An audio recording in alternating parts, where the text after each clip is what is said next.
Good morning, everyone. It is a privilege for me to be the first of several messengers this month who will be speaking with you about stewardship.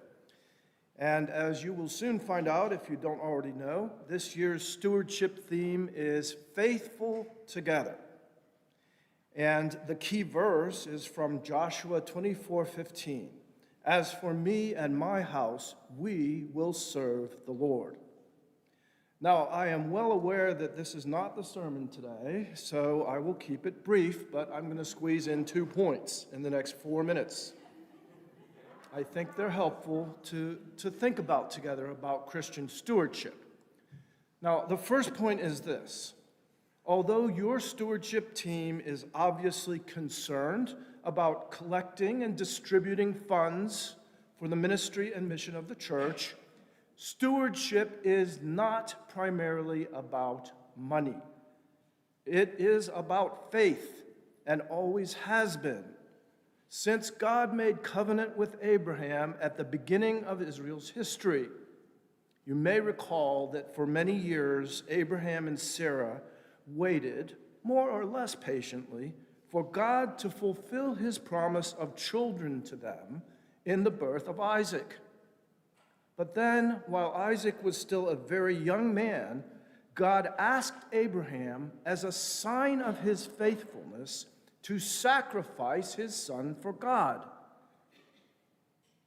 God then honored Abraham's faithfulness by sparing Isaac, providing a ram for the sacrifice. So, as much as it may sting to be asked to part with some of your hard-earned money, as a sign and fruit of your faith, at least be thankful that you aren't being asked to give up your children. Unless that would be a good thing. Stewardship is not about meeting the needs of the church, although that is a happy side effect. Stewardship is about praising, trusting, and serving God and our neighbor. It is one way to faithfully serve the Lord. My second point is this. Faithful stewardship is good for our soul. It promotes spiritual health and growth. It is also good for the collective soul of our church family as we are faithful together. So, one of the first turning points in my life of faith happened before I even remember it, but my mother has never forgotten. She tells me that soon after we moved to Pittsburgh, when I was about 8 years old, she was looking for a new church for us. She says that one Sunday she brought me to Big People's Church instead of Children's Church and assumed I wasn't paying much attention. She says the sermon that day talked about giving without expecting anything in return.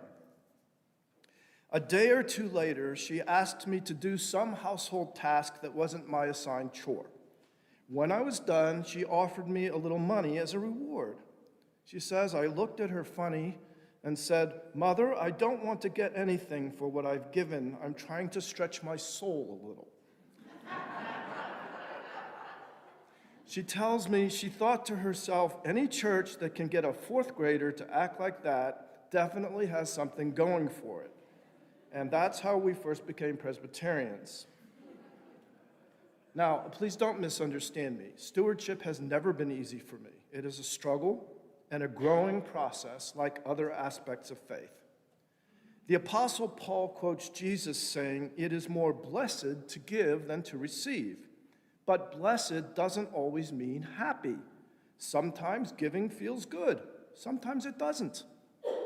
Blessed means that faithful stewardship is as necessary and important to our spiritual health and growth as exercise and healthy eating are to our physical health and growth.